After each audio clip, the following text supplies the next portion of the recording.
Hello friends, welcome to समाधान education. देखिए, आप यहाँ आपस में बातें की जा रही हैं। अभ्यर्थियों की कोई बात नहीं सुन रहा था, कोई भी ध्यान नहीं दे रहा था।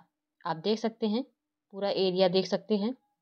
अभ्यर्थी यहाँ से वहाँ परेशान हो रहे थे। सारी बसें खड़ी हुई थी, कोई कुछ कह रहा था, कोई कुछ कह रहा था और कहीं के लिए बस नहीं मिल रही थी। जहाँ जहाँ जाना था अभ्यर्थियों को, बस नहीं मिल रही थी। बड़े मुश्किल से यहाँ वहाँ बात करने के बाद तब बस आई है और इसके बाद भी बस नहीं जा रही थी। लेकिन कुछ लोग थे जो बस में, अच्छे लोग बैठे हुए थे, जिन्होंने कहा कि इनको जल्दी परीक्षा केंद्र भेजिए जिससे इनकी परीक्षा ना छूटे। काफ़ी प्रेशर किया गया, तो इसके बाद कोशिश की गई परीक्षा केंद्र भेजने के बाद, लेकिन कुछ अभ्यर्थियों का और दूर दूर परीक्षा केंद्र था जिससे कुछ अभ्यर्थी नहीं पहुंच पाए थे।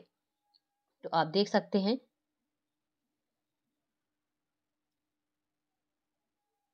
देखिए। लेकिन सभी अभ्यर्थी सपोर्ट जरूर करें, वीडियो को शेयर करें। आप सभी अभ्यर्थी सपोर्ट नहीं करते, वीडियो को शेयर नहीं करते हैं। पेपर देने के बाद अभ्यर्थी 12 बजे, 11 बजे, 1 बजे, 2 बजे अपने घर पहुंचे। रात में बस भी खराब हो गई थी। रात को बस खराब भी हो गई थी। एक बस में डबल सवारी बैठी थी, क्योंकि एक बस खराब हो गई थी तो उसकी सवारी भी इसी बस में बैठी हुई थी। तो काफ़ी भीड़ हो गई थी, काफ़ी दिक्कत हो रही थी। और जब वो बस खराब खड़ी हुई थी तो उसको धक्का मारा जा रहा था, तो अभ्यर्थियों ने धक्का दिया। इसके बाद एक बस ने दूसरे बस को धक्का दिया।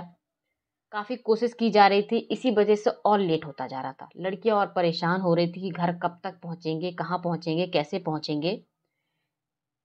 लेकिन कोई सुनवाई नहीं हो रही थी। पहुंच जाएंगे, हो जाएगा, पहुंच जाएंगे, बस ये बातों को टाला जा रहा था। काफ़ी टाइम हो गया था, 1-2 बज गया था लोगों को अपने घर पहुंचने में। अब आप समझ सकते हैं कि कितनी दिक्कत हो रही थी। सिर्फ बड़ी बड़ी बातें सुनने को मिलती हैं, लेकिन ज़मीनी हकीकत पर कुछ नहीं है कि इतना रोजगार दे दिया, इतना कुछ कर दिया, इतनी सुविधा कर दी, लेकिन होता कुछ नहीं है। सब आपके सामने है। देखिए, वहाँ के अधिकारियों की फ़ोटो ली मैंने और बस नंबर लिया। देखिए, कहा जा रहा था क्योंकि परीक्षा केंद्र बस नहीं भेजी जा रही थी, कोई भी बस वहाँ नहीं जा रही थी। इतना कहने के बाद भी बस नहीं जा रही थी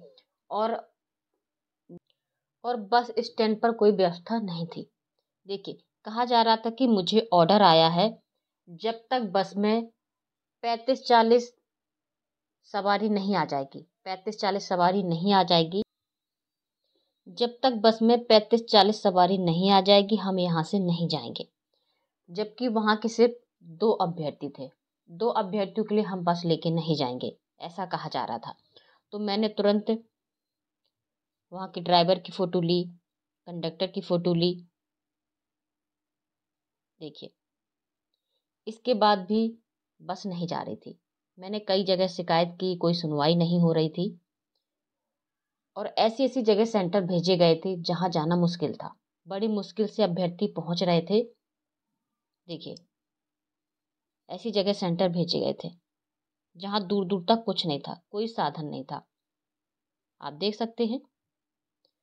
और इसके बाद भी कोई व्यवस्था ठीक नहीं थी। रेलवे स्टेशन जाइए, वहाँ भी व्यवस्था नहीं थी।